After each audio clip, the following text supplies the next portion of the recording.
Yeah, nous sommes de retour en pause du côté de Yaoundé. Oui, monsieur Ardon Guefak, mais il a l'air de réfléchir beaucoup. Non, ça va bien se passer tout à l'heure, Ardon Guefak. C'est l'instant réservé à la revue de presse, Patricia Kaye. Ah oui, c'est à vous, Ardon Guefak, on n'en dit pas plus. Bonjour.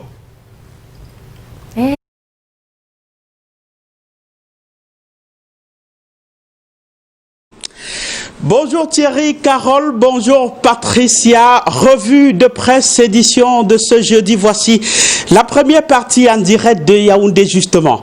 Le quotidien Cameroun Tribune pour commencer. Il fait la part belle ce matin au chef traditionnel, annonçant à sa une ce coup de pouce du président de la République. Alors que les dispositions légales sur le financement des campagnes électorales ne les prennent pas en compte, le président de la République, Paul Biya, a décidé hier de l'octroi d'une dotation spéciale en faveur des candidats représentant le commandement traditionnel pour les régionales de dimanche prochain. À lire dans les pages spéciales du quotidien Cameroun Tribune. Le tri-hebdomadaire Le Soir, relativement à la même information au sujet des régionales 2020, écrit ce matin que Paul Biya accorde un appui financier au chef traditionnel. La dotation spéciale du chef de l'État vient ainsi répondre aux doléances des chefs traditionnels qui avaient émis le vœu de bénéficier d'un soutien financier à l'instar du financement accordé aux partis politiques lors des consultations électorales. C'est un geste qui marque la constante sollicitude à l'endroit de ces gardiens de la tradition. Avec le quotidien Réalité Plus, mettons une dose de satire. Le journal est dans le même sillage et écrit ce jeudi régional 2020, ouais, Paul Biya a fini les chefs traditionnels. À travers un communiqué du ministre de l'administration territoriale signé hier, l'on apprend la bonne nouvelle. L'argent débloqué est une véritable bouffée d'oxygène pour les chefs traditionnels qui, depuis le début de la campagne, se battent pour battre campagne sans moyens pour les élections régionales du 6 décembre prochain. Le journal La République Presse parle aussi avec un exergue cette manne tombée hier au profit des autorités traditionnelles concernées. Le journal en parle en ces mots: dotation spéciale du chef de l'État au chef candidat. Paul Biya, à travers ce geste, montre qu'il est à l'écoute des populations. Il se met dans la peau d'un président de la République attentif et magnanime qui agit à temps opportun et surtout en faveur des populations. Les derniers jours de cette campagne avec ces fonds connaîtront assurément un regain d'engouement, écrit le journal. Le quotidien d'expression anglaise The Guardian Post saisit aussi la balle au bon. Paul Biya offers campaign funds to traditional rulers, titre le journal. Pour la dernière ligne droite, ainsi amorcée avec certains chefs traditionnels déjà au bout du souffle, on devrait assister à plus de rigueur sur le terrain de campagne après ce geste du président de la République. De ces élections du 6 décembre, le quotidien Mutation en parle avec focus sur un parti politique. Il s'agit du Rassemblement démocratique du peuple camerounais, le RDPC, dont la stratégie de campagne électorale tourne autour de ce que le journal appelle le syndrome du 100%. Alors que le jour-dit pointe déjà à l'horizon, le parti de Paul Biya est accusé de pratiques antidémocratiques qui viseraient à remporter à tout prix et à tous les prix ces élections. C'est une véritable quête engagée pour la victoire du parti, mais surtout une victoire écrasante qui côtoie les 100%. Espoir pour ces 100% Andom et Agnanon, c'est dans la Sanaga maritime région du littoral. Le journal Sans détour nous informe que Jean-Ernest Masséna Ngale Bibé est allé baliser le chemin là-bas pour atteindre ses précieux objectifs pour le parti RDPC.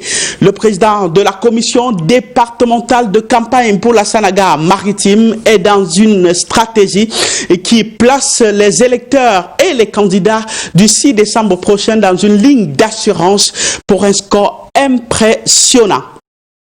Le journal L'Élite, de retour de son voyage au cœur de la campagne, justement dans le département de la Sanaga-Maritime, présente ces deux localités dans une attitude d'assurance. Le journal titre ce matin « D'hommes et Nianon paré ». Paré d'astuces, paré de conseils, paré de règles, mais surtout paré de techniques pour un vote sans faute en faveur du parti au pouvoir. Les petits plats sont rangés dans les grands pour que la victoire arrive aisément. Une victoire écrasante surtout au nom du fort travail de sensibilisation fait par le ministre des Transports et président de la délégation permanente départementale de la campagne dans la Sanaga-Maritime, Jean-Ernest Ngalé-Bibé. Le journal Performance emboîte le pas dans le même sens de la campagne dans le département de la Sanaga-Maritime. Le journal constate une véritable remobilisation des troupes. C'est un travail d'Hercule que Jean-Ernest Ngalé-Bibé, justement, est en train d'y effectuer et les populations, mais surtout les électeurs cibles des régionales sont en parfaite symbiose avec lui pour que seul le parti RDPC triomphe là-bas. Avec les régionales et les fêtes de fin d'année, le journal Le Crayon s'ajouge pointé sur le dispositif mis en place par les corps spécialisés de sécurité et de sûreté, voire un mois de décembre sur haute sécurité. C'est un mois désormais au centre de toutes les attentions, que ce soit les autorités administratives, les forces de maintien de l'ordre et de sécurité et même les populations. Sécurité encore, le journal Le Reporter nous plonge ou replonge ce matin au cœur de la cérémonie d'installation du général Abdoulaye Maïkano, commande de l'Organisation des sports militaires en Afrique. Le journal explore également les enjeux, présentant au passage de l'institution. L'homme placé à sa tête porte une belle expérience à faire valoir. Plus de détails dans les colonnes du journal Le Reporter en kiosque ce jeudi matin. Le journal Le Quotidien est sur les pas d'une Amazone en mission dans la région de l'Ouest. Célestine Ketcha-Cortez, puisqu'il s'agit d'elle, est appréciée à juste titre. Mention très bien. Le journal Challenge des infrastructures en vue de la bonne organisation du championnat d'Afrique des Nations et de la Coupe d'Afrique des Nations, justement. Elle est au four et au moulin pour que l'image du Cameroun se présente dignement, à lire dans les colonnes du journal Le Quotidien. Un peu plus de détails. Avec le journal L'Estafette en kiosque ce matin, intéressons-nous à ce que le journal appelle du 2 poids 2 mesures d'Emmanuel Macron. Dans l'entretien qu'il a accordé récemment à Jeune Afrique, à situation quasi similaire, le jeune chef de l'État français s'est montré très critique envers Alpha Condé de la Guinée et plus compréhensif, écrit le journal, face à Alassane Dramane Ouattara de la Côte d'Ivoire. C'est ce que le journal appelle du 2 poids 2 mesures. Et le journal Le Soir, à travers une interview de Robert Bapolipo, revient un tout petit peu sur les déclarations du même président Emmanuel Macron relatives au président Paul Biya.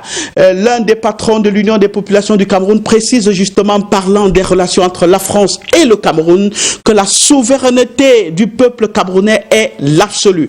L'interview est à lire en page 5 du tri-hebdomadaire Le Soir. Parlons santé avec le journal Éco-Santé en kiosque ce jeudi matin. Un chiffre important, 328 379, c'est le nombre de personnes sous antirétroviraux au Cameroun, révèle le journal ce matin. Le chiffre a été communiqué à l'occasion de la conférence de presse donnée par le ministre de la Santé publique, Manaouda Malachi, à l'occasion de la journée internationale de lutte contre le VIH célébrée le 1er décembre dernier. Finissons par notre caricature du jour. Elle nous est offerte par la une du journal Le Popoli en kiosque. Regard sur les projets structurants. Le gouvernement est dans un cul de sac, lit-on. L'image illustrative est en situation de session parlementaire. Les députés qui demandent les comptes au Premier ministre chef du gouvernement. Où est l'autoroute? Stop et fin. Revue de presse, première partie en direct de Yaoundé, techniquement assurée par Léonard Ndombou.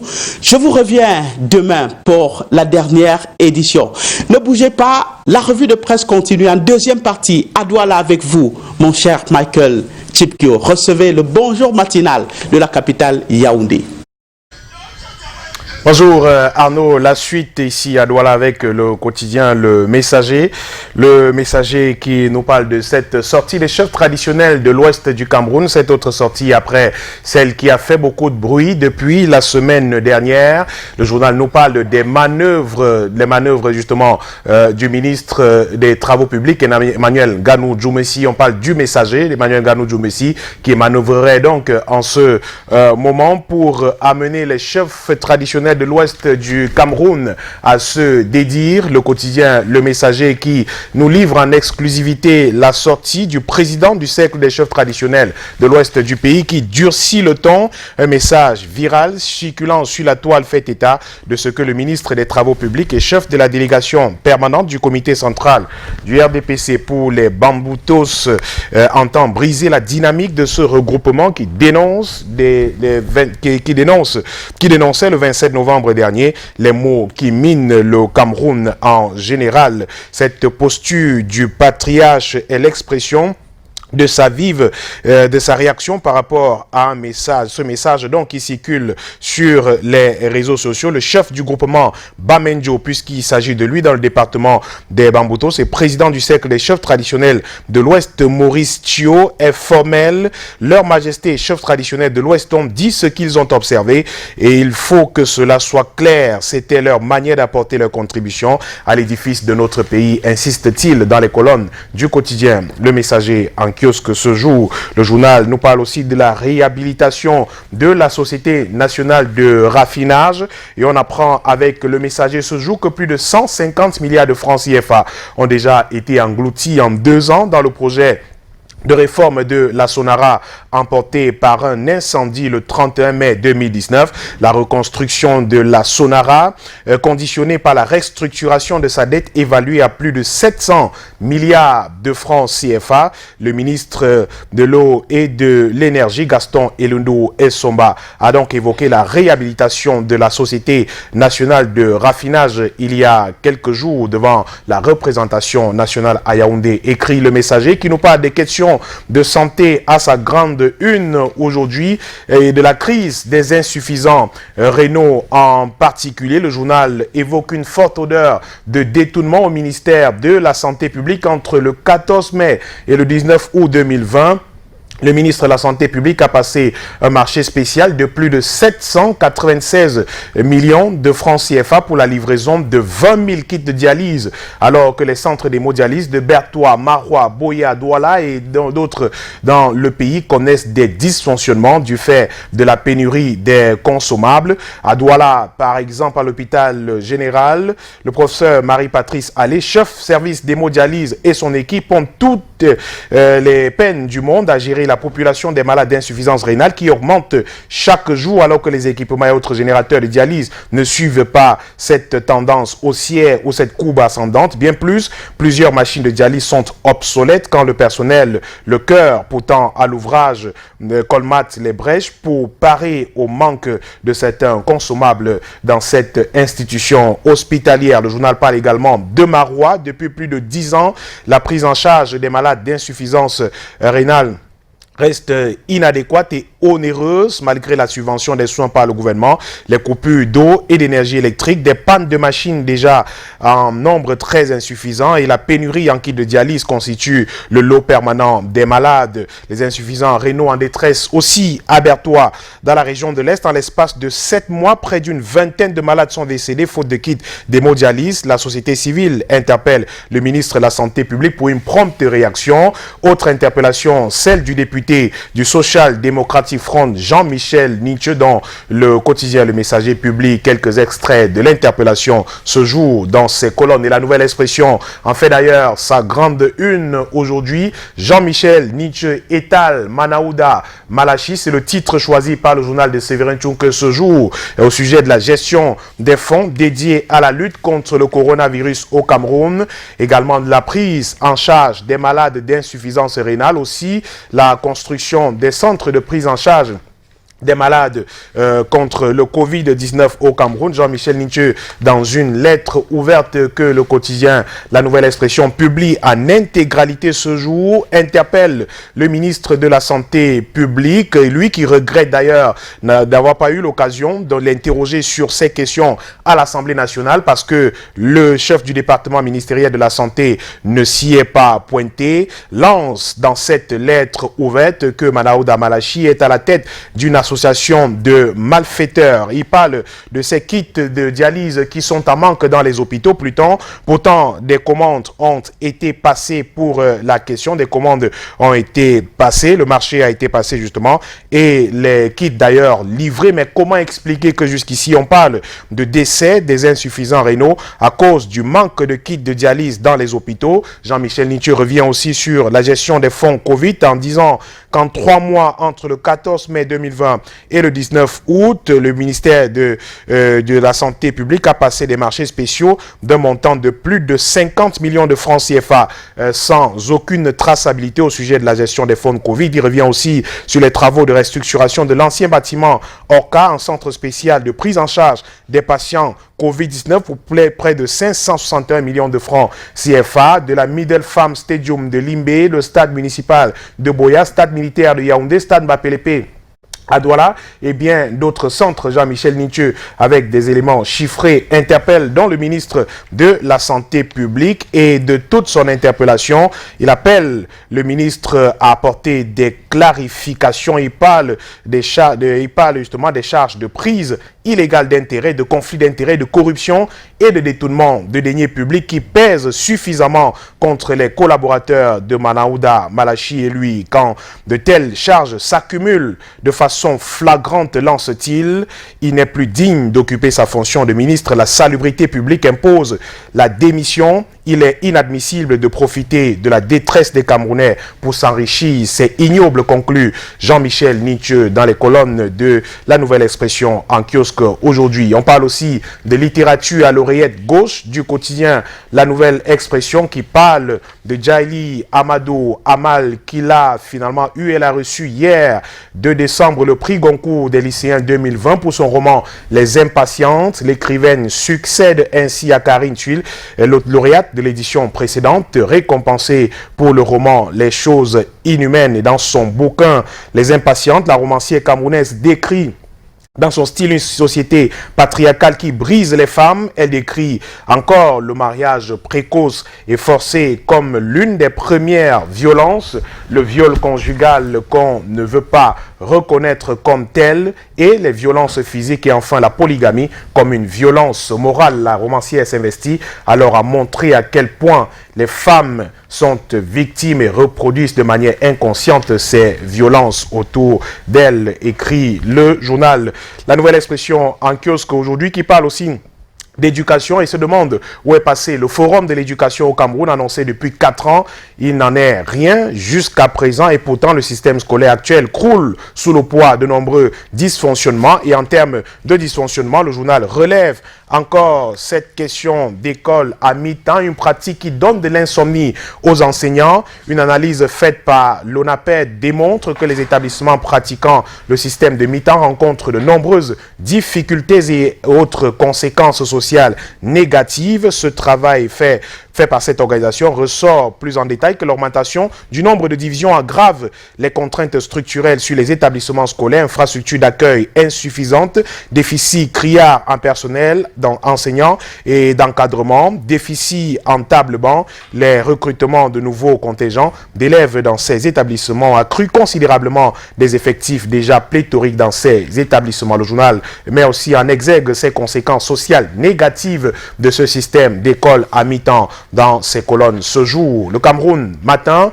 également en kiosque ce jour, nous reparle encore du port autonome de Douala, de l'affaire opposant le port autonome de Douala à Douala International Terminal, le PAD qui conteste le verdict de la Chambre de commerce internationale de Paris. Le PAD qui conteste ce verdict et d'entendre d'ailleurs faire entend faire appel autour de ce verdict. Le journal livre sa version des faits dans ses colonnes ce jour, dans le cadre de ce litige autour de la gestion du terminal du terminal à conteneurs du port autonome de Douala et Douala International Terminal, filiale du groupe Bolloré, dont la concession s'est achevée, on se souvient, en 2019, et qui a publié le 13 novembre dernier un communiqué selon lequel elle se félicite de la décision rendue en sa faveur par la Cour internationale d'arbitrage de commerce international de Paris. En France, du côté du PAD, on reste serein et entend faire appel de cette décision. Le journal donne également la parole à ces acteurs de la place portuaire qui s'indignent de cette position du groupe Bolloré au Cameroun, en arguant effectivement que le patriotisme ne saurait souffrir d'un quelconque chantage de la part justement de ce Français. Et la une de Forum Libre ce jour nous parle de la Caisse nationale de prévoyance sociale qui jouit donc d'une santé financière florissante, écrit le journal. Le groupe vient de clôturer une longue mission d'évaluation actuarielle de tous les régimes de sécurité sociale géré par la CNPS à l'issue de sa mission. Le cabinet Finactu, spécialisé dans le conseil stratégique et opérationnel, indique que l'entreprise dirigée par Alain-Noël Olivier Mekoulou Vandoakam va continuer à dégager des excédents techniques qui vont passer d'environ 100 milliards de francs CFA aujourd'hui à près de 450 milliards de francs en 2050, et ce grâce à la bonne maîtrise des frais de gestion qui ont diminué sur les 10 dernières années, un effort de rationalisation permanente à une information de qualité. Le ministre de l'économie s'exprime aussi dans les colonnes de Forum Libre ce jour. Alamine Ousmane May dévoile sa feuille de route pour l'année 2021, voyage au cœur des grands programmes et objectifs du MINEPAD pour 2021 avec une enveloppe de plus de 52 milliards de francs CFA présentée et défendue le 29 novembre dernier devant la Commission des finances et du budget de l'Assemblée nationale du Cameroun. Et on termine avec deux postes en kiosque aujourd'hui qui nous reparlent de cette grève des avocats, des grèves des avocats sur l'étendue du triangle national. Avocats entrés donc en grève depuis le 30 novembre dernier. Tribunaux morts à travers le pays. Le journal a fait le tour de quelques tribunaux de la région du sud-ouest et même de celle du nord-ouest pour constater effectivement que les avocats ont suspendu le port de la robe noire et ce sont les justiciables qui subissent. La grande une du journal, vous le voyez, se rapporte au projet d'infrastructure au Cameroun avec la sortie du ministre Emmanuel Ganou Djoumessi qui apporte des clarifications après son passage d'ailleurs devant la représentation nationale, écrit le journal de Poste en kiosque ce mercredi. Et voilà, on va pas s'arrêter là. Michael Tipkio, bien sûr, il y a les informations à l'international. Exactement. À l'étranger, on va ouvrir par le site d'information de RFI, Radio France Internationale, qui nous annonce la mort de l'ancien président français, Valéry Giscard d'Estaing, qui est mort donc à l'âge de 94 ans. Il est décédé hier soir, entouré de sa famille dans sa propriété en France. Le journal nous parle d'une mort de suite de Covid-19. Il avait été hospitalisé à plusieurs reprises ces derniers mois pour des problèmes cardiaques. Valéry Giscard d'Estaing qui séjournait depuis le début du confinement dans cette résidence de campagne à Auton en France avait été admis quelques jours dans le service de cardiologie de l'hôpital de Tours du 15 au 20 novembre pour une insuffisance cardiaque. Il est donc décédé hier, nous rapporte le site d'information de Radio France Internationale des suites de Covid-19. Et toujours au sujet de Covid-19, toujours RFI qui nous parle de ces 140 chefs d'État pour un sommet spécial de l'ONU sur le Covid-19 et ses vaccins. L'ONU accueille donc ce jeudi justement et demain un sommet spécial sur le vaccin contre le Covid-19 dans un format virtuel. 140 chefs d'État, de gouvernement et ministres de la Santé vont échanger et faire le point pour une stratégie collective pour contrer l'épidémie. Certains laboratoires pharmaceutiques participeront aussi au table ronde visant effectivement à trouver une solution autour de cette affaire de vaccin pour lutter contre le coronavirus. L'Éthiopie avec Africa News, le site d'information qui nous parle de l'Éthiopie, qui accorde à l'Organisation des Nations Unies un accès humanitaire au Tigré. Finalement, après 4 longues semaines de conflit, le gouvernement a finalement autorisé un accès humanitaire sans restriction des Nations Unies aux régions gérées par le gouvernement au Tigré, ainsi que les zones frontalières des régions Amara et Afar, une aide essentielle pour les dizaines de milliers de personnes ayant fui le conflit du Soudan voisin. Et on termine avec le Togo avec l'opposition qui dénonce l'arrestation d'un de ses membres gardé à vue, une garde à vue d'ailleurs prolongée pour certains opposants. Brigitte Kafui et Adjamakbo Johnson Gérard Dossou sont toujours retenus dans les locaux du service des renseignements et d'investigation criminelle 2 jours après leur interpellation sur place.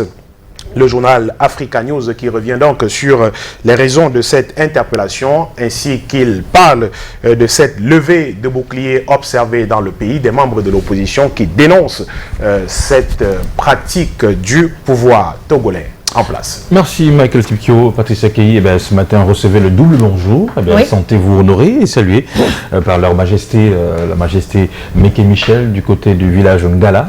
Ngala, c'est pas Ayos. Bonjour Sa Majesté. Et Sa Majesté Nguémini Gaston par Balvin. Oui, Sa Majesté Nguémini Gaston qui vous passe le bonjour. Bonjour Sa Majesté. Bonjour votre Honoré majesté. de votre salutation de ce matin.